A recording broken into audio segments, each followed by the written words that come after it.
Relax. Relax. Your best at one side pose.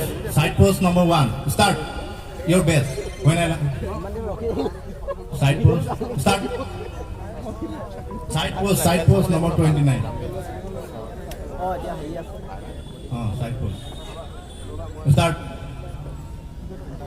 Relax. Back pose. Your choice. Start.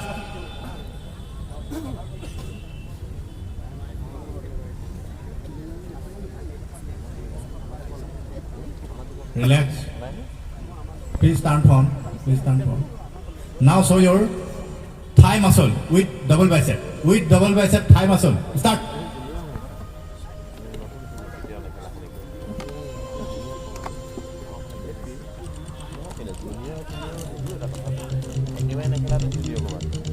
Relax. Relax. Show your abdominal muscle. Start.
ইয়াত অংশগ্ৰহণ কৰিছে ঠিক সেইদৰে এটা সময়ত তেখেতেও এনেকৈ প্ৰতিযোগিতাত অংশগ্ৰহণ কৰি মিষ্টাৰ আসাম নহয়নে বাৰু এয়া বিবেক বৰা এজাৰি হাত চাপৰি হৈ যাওক আৰু বিবেকেও এনেধৰণে এই সন্মান অৰ্জন কৰি আহিছে সো আজি এই ডিব্ৰুগড়ৰ মাছমজিয়াত অনুষ্ঠিত এই প্ৰতিযোগিতাত বিবেকক আমাৰ মাজত পাই আমি অতিকৈ সুখী আৰু এই মুহূৰ্তত আয়োজক সমিতিৰ ফালৰ পৰা বিবেকক এখন গামোচাৰে আমি মৰম যাচিব বিচাৰিছো গতিকে মই আয়োজক সমিতিৰ বিষয়ববীয়াক অনুৰোধ জনাইছো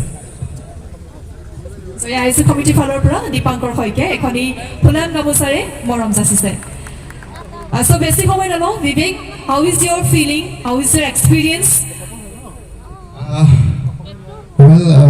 খুব বহুত বেছি ভাল লাগিছে আৰু অলপ নষ্টেলজিয়া হৈ গৈছোঁ কাৰণ যেনেকৈ তুমি ক'লা যে মই এটা সময়ত শৰীৰ চৰ্চা কৰিছিলোঁ আৰু বডি বিল্ডিং কম্পিটিশ্যন কৰিছিলোঁ এই কথাটো সঁচা হয় কিন্তু অল আছাম প্ৰতিযোগিতাত নহয় মই কলেজত খেলিছিলোঁ JB কলেজ যোৰহাটত তাতে মই মিষ্টাৰ JB হৈছিলোঁ এটা সময়ত 2009 চনত তাৰপিছত এতিয়া লাহেকৈ অভিনয় জগতত মই খোজ দিলোঁ আৰু এনেকৈ দেখি সঁচাকৈ সেই মঞ্চখনত মোৰ মনত পৰিছে এনেকৈ এজনকৈ মই এনেকৈ পাৰফৰ্ম কৰিছিলোঁ খুব ভাল লাগিছে কিন্তু আজি ইয়াত ৰৈ থকা সকলোকে সঁচাকৈ বহুত ভাল লাগিছে বহুত দেখি এজন হেণ্ডচাম হাংক আমাৰ মাজত আছে আৰু তেখেতলোকৰ কাৰণে এটা হাত ছবিৰ জোৰছে মই বিচাৰিছোঁ অকল এখেতৰ কাৰণেই নহয় বেক ষ্টেজত আৰু আছে বডি বিল্ডাৰ্ছ তেওঁলোকৰ কাৰণে মই শুভেচ্ছা জ্ঞাপন কৰিছোঁ আৰু তেওঁলোকে যাতে আৰু আগন্তুক দিনত যি শৰীৰ চৰ্চা কৰি আছে সেই জীৱনত যাতে এই শৰীৰ চৰ্চা কৰিবলৈ কেতিয়াও এৰি নিদিয়ে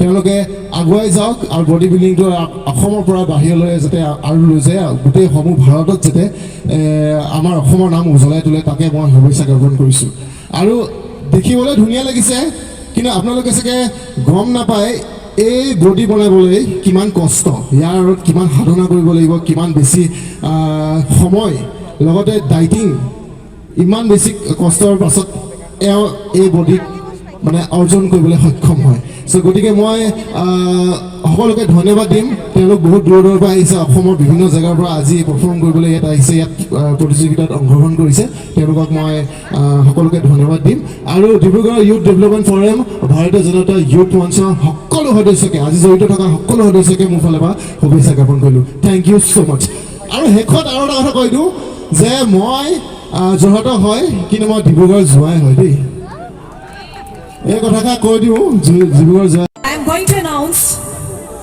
the fifth prize Fifth prize goes to Mr. Bhadra Gogoi. Mr. Bhadra Gogoi, congratulations.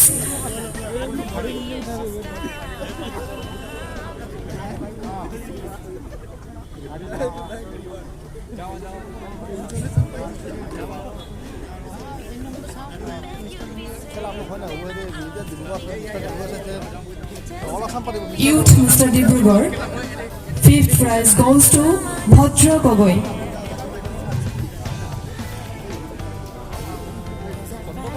So congratulations. আৰু আমি প্ৰাইজটো আগবঢ়াবলৈ আমি অনুৰোধ জনাইছোঁ সুনীল বৰা, আমি তেখেতক অনুৰোধ জনাইছোঁ আৰু এই চাৰ্টিফিকেট আগবঢ়াইছে ভদ্ৰ গগৈ।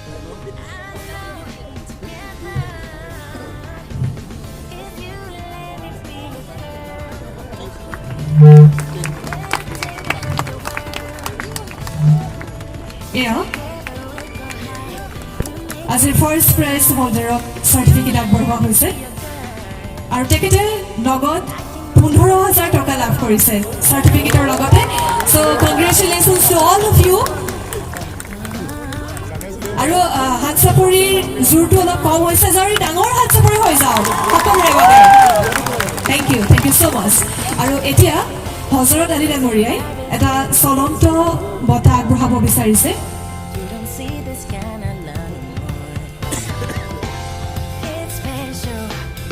স্বৰ্গীয় চামত আলীৰ ফোৰামত তেখেতে এটা চলন্ত বঁটা আগবঢ়াইছে আৰু বঁটাটো আগবঢ়াবলৈ অনুৰোধ জনাইছোঁ।